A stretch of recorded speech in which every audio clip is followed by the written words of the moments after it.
Hello दोस्तों, मैं जयकांत सैनी स्वागत करता हूं आपके अपने चैनल भारत IQ में। हम डिस्कस कर रहे हैं राजस्थान पत्रिका न्यूज़पेपर जयपुर एडिशन 10 अक्टूबर। तो बने रहिए इस वीडियो में साथ अंत तक। This lot to know and lot to discuss. तो आइए शुरू करते हैं आज का वीडियो। पेज नंबर उन पर बात की जा रही है। ये मौद्रिक जो नीति है उसमें समीक्षा की गई है। तो वहां पे अभी किसी भी रेट में बदलाव नहीं किया गया है। रेपो रेट जो होती है वह बदलाव किया जाता है। ये जो समीक्षा होती है ये क्वार्टरली बेसिस पे की जाती है। मौद्रिक समिति जो है वो क्वार्टरली बेसिस पे बैठती है। तो वहाँ पे कुछ डिस्कशंस किए जाते हैं इन्फ्लेशन कंट्रोल करने के लिए। तो वहाँ पे अभी कोई भी बदलाव नहीं किया गया रेपो रेट में। तो ये यहाँ पे न्यूज़ कवर की गई है। तो इससे संबंधित कुछ इंपॉर्टेंट फैक्ट हम देख लेते हैं जो कि एग्जाम से पूछे गए हैं और पूछे जाने की प्रबल संभावना बनती है। सबसे पहले जो मौद्रिक समिति जो है उसकी सिफारिश की थी उर्जित पटेल साहब ने। तो उर्जित पटेल समिति थी, उसने सिफारिश की थी कि इस प्रकार से एक समिति होनी चाहिए जिसमें कि 6 सदस्य होने चाहिए। तो मौद्रिक नीति समिति जो है उसमें 6 सदस्य होते हैं। ये इंपॉर्टेंट चीजें पता होनी चाहिए आपको। और 3 सदस्य इसमें होते हैं RBI के और 3 होते हैं सरकार के प्रतिनिधि। इसका हेड जो होता है वो होता है RBI के गवर्नर जो कि शशिकांत दास जी हैं वर्तमान में। इसकी बैठक जो होती है साल में 4 बार होती है, यानी क्वार्टरली बेसिस पे होती है। मौद्रिक नीति की समिति की जो बैठक है वो साल में 4 बार होती है, 3-3 महीने के बाद होती रहती है, समीक्षा करते रहते हैं। ये भी आपको पता होना चाहिए। इसके अलावा इसको यदि आपको बैठक शुरू करनी है तो उसके लिए कम से कम 4 सदस्य होना अनिवार्य है। यानी कि कोरम इसके लिए कितना जरूरी है? 4 सदस्य। टोटल 6 लोग हैं, उनमें से 4 सदस्य होना जरूरी है, तभी आप मौद्रिक नीति समिति की बैठक को स्टार्ट कर सकते हैं। गवर्नर को यहां पर कास्टिंग वोट करने का अधिकार होता है मौद्रिक नीति समिति के अंतर्गत। अदरवाइज ये अपना वोट नहीं कर सकता। कास्टिंग वोट क्या होता है? 50% इधर और 50% इधर। किसी भी डिसीजन को लेकर के दो पक्ष बन गए हैं जब 50-50% के, तो गवर्नर अपना कास्टिंग वोट कर सकता है और ये उस फैसले को निर्णय में जो बातचीत चल रही है, जो समझौता चल रहा है, 50-50% जो वोटिंग की गई है, तो वहां पे अपना कास्टिंग वोट दे करके उसको निर्णय को फाइनल कर देगा गवर्नर। इसको कास्टिंग वोट देने का अधिकार है। तो आपको पता होना चाहिए कास्टिंग वोट होता क्या है कि जब 50-50% दोनों तरफ हो जाता है तो उसको डिसाइड करने के लिए कास्टिंग वोट, निर्णायक जिसे हम वोट बोलते हैं, उसको बोलते हैं कास्टिंग वोट। तो ये इंपॉर्टेंट फैक्ट है, पता होना चाहिए। ये जो मौद्रिक नीति समिति है 2016 में बनाई गई। इसका लक्ष्य क्या है? इसका लक्ष्य है महंगाई को कंट्रोल करना। तो महंगाई कंट्रोल करने के लिए इसके टूल्स हैं, ये रेपो रेट में बदलाव करना, रिवर्स रेपो रेट में बदलाव करना। तो इसका लक्ष्य है कि महंगाई को हमको नियंत्रित करना है, यानी कि MPC को नियंत्रित करना है 2 से 6 के बीच में। यानी कि इन्फ्लेशन की जो रेट है वो 4 ± 2 हो सकती है। वो मतलब ये इसकी रेंज है, 2 से लेकर 6% के बीच में रहेगी इन्फ्लेशन की रेट। उससे ऊपर या उससे ज्यादा नहीं होनी चाहिए। ये इसका लक्ष्य रखा गया है MPC का। तो ये सारे के सारे इंपॉर्टेंट फैक्टर नोट कर लीजिएगा, देख लीजिएगा, पूछे सकते हैं आगे एग्जाम के अंदर। पेज नंबर में बात की जा रही है। ये बात की गई है कि 2020 का शांति का नोबेल जो दिया गया है वो दिया गया है इस संस्था को, यानी कि वर्ल्ड फूड प्रोग्राम। UN की एक एजेंसी है, UN की संस्था है वर्ल्ड फूड प्रोग्राम। तो इसको दिया गया है 2020 का शांति का नोबेल। बहुत ही इंपॉर्टेंट बन जाता है, UN की एजेंसी है ये। तो क्यों दिया गया है? 2019 में 88 देशों को इसने सहायता पहुंचाई है वर्ल्ड फूड प्रोग्राम ने। तो शांति लाने का प्रयास किया है, लोगों की भूख मिटाने का काम किया है वर्ल्ड फूड प्रोग्राम ने, इसीलिए इसको 2020 का शांति का नोबेल दिया गया है। तो इंपॉर्टेंट न्यूज बन जाती है, पता होना चाहिए इसके बारे में आपको। तो इसे 1961 में बनाया गया था वर्ल्ड फूड प्रोग्राम को। इसका मुख्यालय रोम इटली के अंतर्गत है। UN की एक एजेंसी है, ये भी आपको पता होना चाहिए। तो इंपॉर्टेंट फैक्ट है सारे के सारे। ये कब गठित हुई थी, इसका हेडक्वार्टर कहाँ पे है। इससे संबंधित एक और ऑर्गेनाइजेशन जिसका नाम है FAO, ये भी बहुत ज्यादा चर्चा में रही थी अभी कोविड-19 के दौरान। Food and agriculture organisation, international organisation है। ये भी UN की स्पेशलाइज्ड एजेंसी है। इसका गठन 1945 में हुआ था और इसका हेडक्वार्टर भी रोम इटली के अंतर्गत है। तो ये दोनों ही इंपॉर्टेंट बन जाती हैं, आपको पता होना चाहिए इनके हेडक्वार्टर के बारे में और कब गठित हुई थी। इंपॉर्टेंट है दोनों की दोनों। पेज नंबर उन पर बात की जा रही है।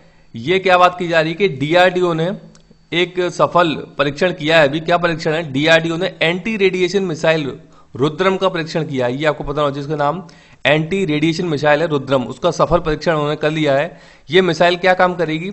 दुश्मन के सर्विलांस, रडार, ट्रैकिंग, कम्युनिकेशन को सटीकता से तबाह कर सकता है। मतलब कि दुश्मन जो भी कम्युनिकेशन कर रहा है उसका जो सर्विलेंस रडार है, उसका जो ट्रैकिंग है, उसको तबाह कर सकता है ये एयर के अंदर रह करके। ये जो मिसाइल है रुद्रम, तो उसे सुखोई 30 जो विमान है उससे छोड़ा गया है। ये पिक्चर भी आप देख सकते हैं यहाँ पे, इसके अंतर्गत ये छोड़ा गया है। तो इस प्रकार की मिसाइल डेवलप की है, रुद्रम इसका नाम दिया है। मतलब कि दुश्मन की कोई भी एक्टिविटी जो कि हमारी इंफॉर्मेशन वो गेन करना चाह रहा है तो उसको रोकना, उसको इसीलिए इसको बोला गया है एंटी रेडिएशन मिसाइल, मतलब वो अगर कोई कम्युनिकेशन कर रहे हैं, कोई दुश्मन का मिसाइल है, कोई दुश्मन का कोई जेट है, यदि वो कोई भी ऐसी इंफॉर्मेशन लेने की कोशिश कर रहा है कि भारत की लोकेशन क्या है, भारत के बारे में क्या जानकारी चल रही है, तो उनको तबाह कर सकता है। ये इसकी पावर है इस मिसाइल की, रुद्रम की। तो आपको पता होना चाहिए इसके बारे में, इंपॉर्टेंट है। डीआरडीओ, डिफेंस मिनिस्ट्री के अंतर्गत आता है डीआरडीओ, एक इंपॉर्टेंट ऑर्गेनाइजेशन है, तो इसीलिए खबर बहुत ही मतलब प्रमुख बन जाती है एग्जाम के लिहाज से।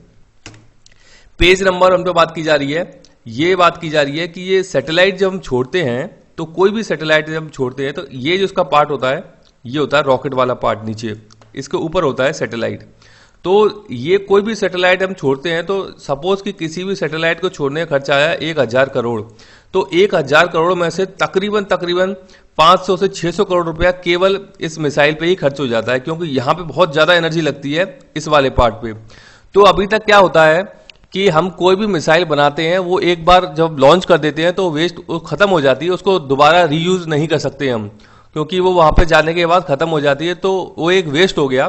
तो यहाँ पे प्रयास क्या चल रहे हैं कि उपग्रह को सकुशल अंतरिक्ष में पहुंचाने के बाद वापस धरती पर लौटाना, यानी कि वो रॉकेट जिससे आपने सैटेलाइट के ऊपर भेजा है, उसे धरती पर लेके आओ, उसे फिर से रीयूज करो, ताकि अपना खर्चा कम हो जाए इस प्रकार के सैटेलाइट लॉन्च करने के लिए।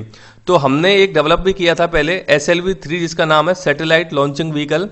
तो ये हमने पहले भी डेवलप किया था एक, लेकिन अब इसमें अच्छे स्तर के प्रयास चल रहे हैं, ताकि हम इस प्रकार के कार्य कर सकें कि हम जब भी फ्यूचर में अपनी सैटेलाइट को लॉन्च करें, तो उस लॉन्चिंग व्हीकल को रीयूज कर सकें धरती पर लाने के बाद, ताकि हमारा जो खर्चा है, आगे जो मिशन है हमारे सैटेलाइट भेजने के, वो हमारे कम हो जाए। तो ये सारा काम चल रहा है। तो SLV-3 का नाम आपको पता होना चाहिए, इसका फुल फॉर्म है सैटेलाइट लॉन्चिंग व्हीकल, SLV-3, और ये यहाँ पे बात चल रही है, इसरो से संबंधित न्यूज है ये। पेज नंबर हम पे बात की जा रही है, एक मंदिर है श्री पद्मनाभ स्वामी मंदिर, केरल राज्य के अंतर्गत स्थित है। ये बहुत ज्यादा चर्चा में रहा था मंदिर, तो इसके बारे में आपको पता होना चाहिए कि किस राज्य के अंतर्गत स्थित है। श्री पद्मनाभ स्वामी मंदिर, तो केरल के अंदर ये स्थित मंदिर है, तो आपको इसके बारे में पता होना चाहिए। छोटी सी न्यूज है ये एक। पेज नंबर 3 पे बात की जा रही है, ये नशे संबंधी एक न्यूज है, तो यहां पे बात की गई है। तो सबसे पहले मैं आपको बता दूं, गांजा, इसे मैरिजुआना के नाम से जाना जाता है, नशे के लिए बहुत ज्यादा इस्तेमाल किया जाता है ये। और राजस्थान में डोडा पोस्ट को रोकने के लिए कार्यक्रम चालू किया था, नया सवेरा कार्यक्रम, ये आपको पता होना चाहिए। नया सवेरा कार्यक्रम डोडा पोस्ट को रोकने के लिए राजस्थान में स्टार्ट किया गया था, आई थिंक कांग्रेस गवर्नमेंट ने इसे स्टार्ट किया था, तो आप एक बार देख लीजिएगा नया सवेरा कार्यक्रम। तो यहां पर क्या किया जा रहा है कि अभी हाल ही में राजस्थान के अंदर बहुत बड़ी ये खेप लाई जा रही थी ट्रक के द्वारा, तकरीबन 450 किलो की गांजा की खेप। कहां से आ रही थी? ये आ रही थी उड़ीसा से। उड़ीसा, छत्तीसगढ़, ये 4-5 स्टेट कवर करते हुए वो राजस्थान के अंदर, जोधपुर के अंदर लाई जा रही थी ये गांजा जो है। लेकिन इसे राजस्थान का जो पूर्वी बॉर्डर है भरतपुर, वहां पे इसे रोक लिया गया नार्कोटिक्स के द्वारा, और ये पूरा का पूरा जो गांजा है 450 किलो वो जब्त कर लिया गया। आप समझ सकते हैं, गांजा 450 किलो बहुत बड़ी मात्रा है अपने आप में, तो पूरा राजस्थान को सप्लाई करने की यहाँ पे कोशिश थी कहीं ना कहीं। तो मैं आपसे ये भी बोलना चाहूंगा कि इस प्रकार का यदि कोई भी आपको प्रलोभन कहीं भी कैसे भी देता है, तो इस प्रकार के नशे में कृपया ना फंसें। बहुत ही बुरा नशा है, जिंदगी बर्बाद कर देते हैं सारी की सारी चीजें। मैं कहता हूं सबसे बड़ा नशा है कि आप अपनी लाइफ को एंजॉय कीजिए, आप जो करना चाहते हैं उसे एंजॉय कीजिए, अपने टारगेट बनाइए, गोल सेट कीजिए, एग्जाम करना है क्रैक, उसे क्रैक कीजिए, लेकिन जीवन में खुश रहिए। ये नशा है, ये केवल एक आपके, ये तो आप सहारा लेने वाली बात हो गई कि हमको नशे की आदत पड़ गई है, हमारी कुछ हमको हासिल नहीं हुआ तो हम नशे की लत पड़ गई हमको, तो ये सारे एक्सक्यूज हैं, ये कोई सॉल्यूशन नहीं है। तो आप इन सभी चीजों से दूर रहिए। कोई और आपके भी ऐसे हैं जिनको कि इस प्रकार की आदत पड़ गई है, तो उनको भी समझाने की कोशिश कीजिए। बहुत ही बुरी चीज है ये। तो ये गांजे की बात की जा रही है, राजस्थान के अंदर इस प्रकार से बड़ी मात्रा में लाया जा रहा था, जिसे कि पकड़ लिया गया नार्कोटिक्स के द्वारा। तो गांजा को मैरिजुआना कहते हैं। इसके अलावा ओपीएम भी होती है हमारे राजस्थान में। हाड़ौती क्षेत्र जो है, चित्तौड़गढ़ है, मंडफिया एरिया जो आपने नाम सुना होगा, सांवलिया सेठ का नाम सुना होगा, मंडफिया एरिया में जो है, तो वहां पे भी होती हैं कई सारी इस प्रकार की एक्टिविटीज जो होती हैं। तो ये न्यूज यहाँ पे कवर की गई है, ये एक अवेयरनेस के लिए मैंने यहाँ पे आपको कवर कराया है। लेकिन नया सवेरा कार्यक्रम आप देख लीजिएगा जाकर के, और गांजा को मैरिजुआना के नाम से बोला जाता है, ये भी इंपॉर्टेंट चीज है। देखते हैं आगे। पेज नंबर 3 पे बात की जा रही है, एनवायरमेंट रिलेटेड न्यूज है। तो यहां पर एक प्लेस है जोड़बीड़, बीकानेर के अंतर्गत स्थित है जोड़बीड़, ये कंजर्वेशन रिजर्व है, ये आप याद रखिएगा, कंजर्वेशन रिजर्व है जोड़बीड़। तो यहाँ पे होता क्या है कि जो काराकास होता है, यानी कि जब जानवर कोई मर जाते हैं तो जोड़बीड़ एक स्थान है बीकानेर के आउटस्कर्ट यानी कि बाहर वाले एरिया में, तो वहां पर उसको डाल दिया जाता है। मतलब जो पशु की कोई मर गया पशु तो उसकी लाश को यहाँ पर डाल दिया जाता है। तो यहाँ पर क्या है, बड़ी संख्या में गिद्ध उसे खाने के लिए आते हैं, तो ये स्थान फेमस हो गया गिद्धों के लिए। तो अब यहाँ पे क्या होता है, गिद्ध बाहर के देशों से भी आते हैं जोड़बीड़ नामक स्थान पर बीकानेर के अंतर्गत तो स्थित है। बीकानेर के अंतर्गत जोड़बीड़ जो स्थान है तो ये इंपॉर्टेंट इसलिए बन जाता है क्योंकि यहाँ पे विदेशों से भी पक्षी आते हैं माइग्रेट करके, तो ये न्यूज यहाँ पे कवर की गई है। तो आपको पता होना चाहिए जोड़बीड़ बीकानेर में स्थित है, कंजर्वेशन रिजर्व है, ये इंपॉर्टेंट है, गिद्धों के लिए फेमस है ये। देखते हैं आगे, पेज नंबर 7 पे बात की जा रही है।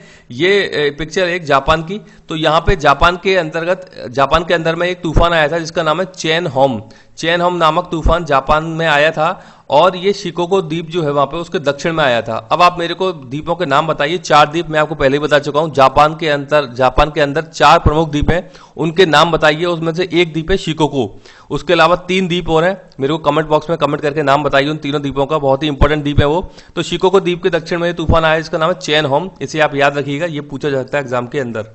देखते हैं आगे, पेज नंबर 7 पे बात की जा रही है। ये भी एनवायरमेंट रिलेटेड न्यूज है, यहाँ पे थोड़ा सा एक एडिटोरियल टाइप है ये। तो जीरो कार्बन उत्सर्जन की बात की जा रही है यहाँ पे कि ये जो संकल्प है जीरो कार्बन उत्सर्जन का, इस लक्ष्य को 2050 तक प्राप्त करना है, ये एक बात की गई है इंटरनेशनल लेवल पर। तो उसको कैसे प्राप्त करना है, कई सारी परेशानी है, कई सारी मुश्किलें इसमें, क्योंकि मतलब अब जो डेवलपिंग कंट्रीज हैं वो अपने डेवलपमेंट करने जा रही हैं, उनको भी नहीं रोका जा सकता है, कई सारी प्रॉब्लम्स हैं। तो उस लक्ष्य को प्राप्त करना बहुत ही मतलब एक टास्क, बहुत ही हेफ्टी टास्क है एक, 2050 तक इस प्रकार के लक्ष्य को प्राप्त करना कि जीरो कार्बन उत्सर्जन। यहाँ पे एक इंटरनेशनल एजेंसी का यहाँ पे जिक्र किया गया है इस एडिटोरियल के अंतर्गत, तो इसका नाम है इंटरनेशनल एनर्जी एजेंसी। इसका नाम है इंटरनेशनल एनर्जी एजेंसी। ये ऊर्जा रिलेटेड अपने सुझाव देती रहती है समय समय पर कि ऊर्जा नीति कैसी बनानी चाहिए, किसी देश को किस प्रकार से बनानी चाहिए। तो उसका हेडक्वार्टर पेरिस फ्रांस के अंदर स्थित है और 1974 में इसका गठन हुआ था। International energy agency Paris France के अंदर स्थित है, 1974 में इसका गठन किया गया था, ये आपको पता होना चाहिए। देखते हैं आगे, पेज नंबर 8 पे बात की जा रही है। ये बात की जा रही है त्रिनेत्र गणेश मंदिर सवाई माधोपुर में स्थित है। तो यहाँ पर इनके द्वार खुल गए हैं दर्शन के लिए।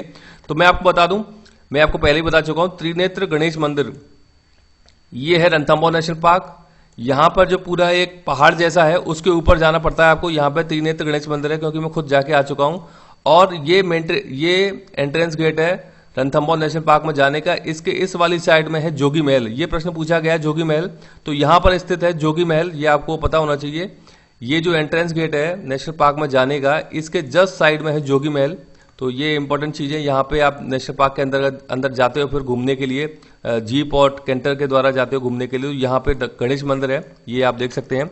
तो आप याद रखिएगा त्रिनेत्र गणेश मंदिर, जोगी महल इंपॉर्टेंट है, एग्जाम में पूछे जा सकते हैं। पेज नंबर 8 पे बात की जा रही है। ये बात की जा रही है इको सेंसिटिव जोन के बारे में। तो इको सेंसिटिव जोन क्या होते हैं?